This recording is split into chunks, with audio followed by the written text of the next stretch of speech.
I went down there and I put on a suit and a tie and I became a salesperson. And they asked me if I could make this pot.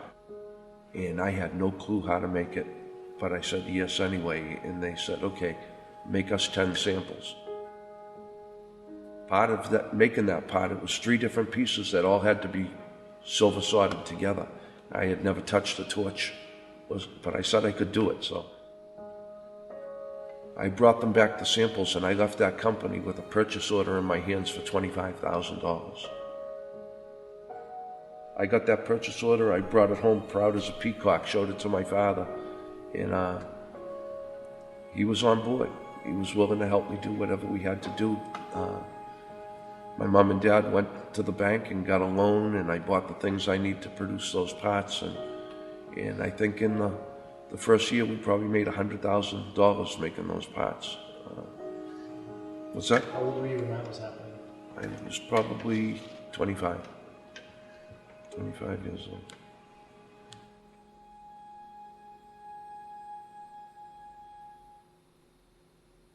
Debbie and I have been together since probably her junior year in high school.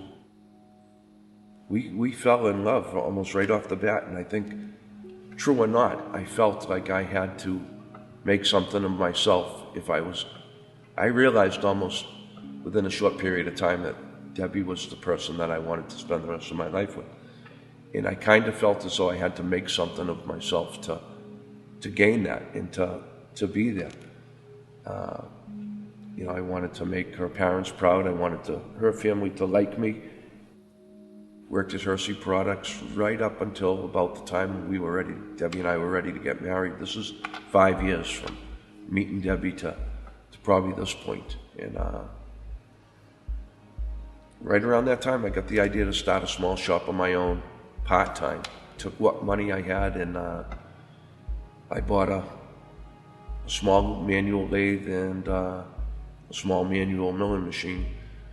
Asked my parents if I could put them in their basement, and that was the beginning. I had kind of realized that I had an alcohol problem. I had it for a long time. I kind of always knew it right from the beginning that, this is going to own me someday. Had everything that we owned invested in a company. I was now a father with a second child on the way, and you got to bring home a paycheck. You can't blow it down the bar. I was always honest with myself. I knew where it was leading, and my life would be better off without alcohol in it. But I knew I had no chance of maintaining that going forward unless I got some kind of help. And I had a brother-in-law who had just put it down and spent some time in AA, and I called him up, and my journey in sobriety began there. I had heard things in the past that these people were notorious to turning your business into what's known as a captive shop, where you have one customer, and I fell for it. I knew better than to do that, but the money was, $50,000 a week. They came into my shop and they said, "What are you willing to do?" And I said, "Whatever you need."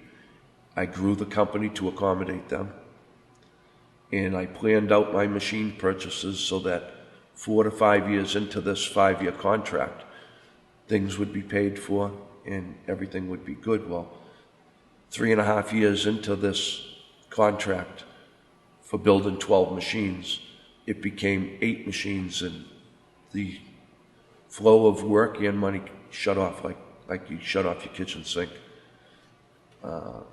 just like that. And they were 80% of my business, and being the size I was, you can't go out and replace 80% of your business overnight. I had a $14,000, $15,000 a week payroll. It just devastated me. And I think it had, I was afraid, what's going to happen here? How am I going to take care of my family? And I ran back to, I think, the only thing I knew to alleviate my stress, which was booze. And I ran back to then, and right then and there, I should have just closed the door on the company.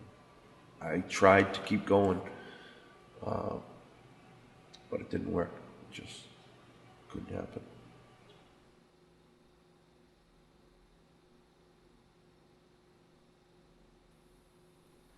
I had spent more than one trip in a detox to try to straighten it out, but again, I'd come out and look around and say, for what? You know, what am I going to, everything I had was gone. Everything I was, everything I had turned into during those years with the company was gone. So what, you know, what's left? Nothing. I had cut the grass, done what I had to do around the house, all while getting hammered in the basement of my home, and did my thing, got cleaned out, and decided I was going out for the day, which Debbie knew what that meant. And you know, a big fight started in the house, and that's the one time that it ever got physical at home. She tried to take my car keys away, and I had turned to keep her away from me, and this was in the basement. She fell over a humidifier in the basement and split her head open on the stones of the foundation of the house. And I was out of there. So I'm driving around in a blackout drunk. I was gonna go and never come back. I don't know what was gonna happen, but I was gone and I was never coming back. And now the Boston police are looking for me. You know, so I had run so far that I ran out of gas.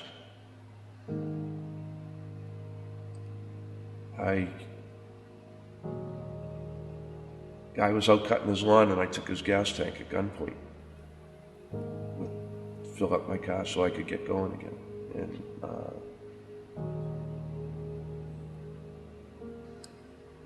that was it. I was arrested, held, had a court date.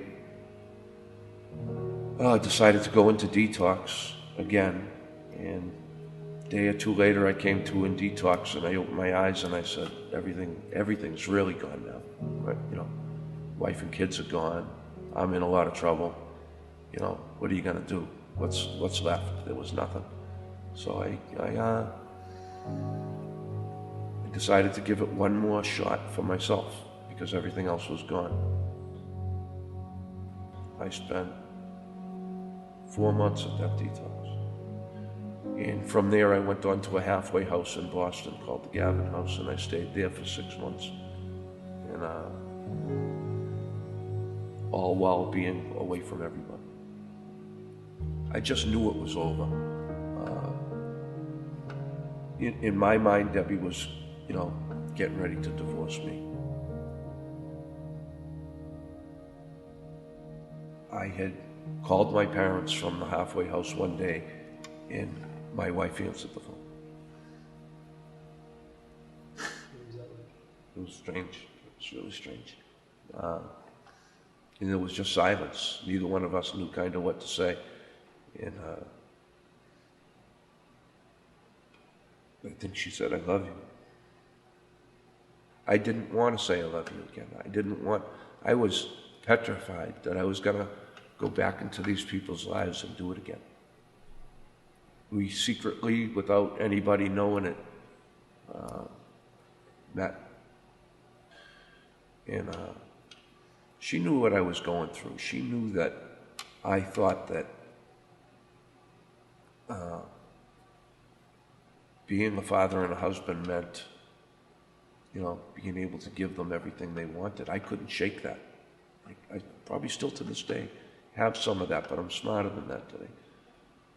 But she just said all we ever wanted was you.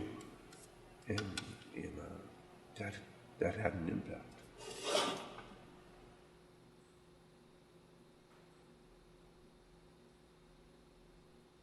I think part of the thing that made everybody realize that I was, in a sense, sober again and going to do it was I had got a full-time job working for a company over in Cambridge.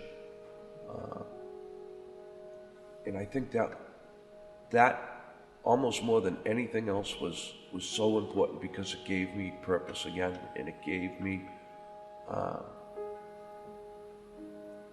made me feel like I had something to offer again, and that had disappeared a long time ago. I think it was 2005 the company was sold. I had taken on additional responsibilities there. A little bit of money had come with it. I decided it was time for me to move on. I decided I'd go back to a couple of my old customers, let them know I was back in the business, and that I was going to do it again, but on a much smaller scale. And so I returned to this company who'd been a customer of mine almost from the beginning. And they said, glad to hear from you. We certainly like to talk to you about doing work. We need somebody right now. But the president of the company wants to see you before we do anything. So I'm like, oh, here we go. I was honest with him. I told him exactly what happened. I told him everything like that.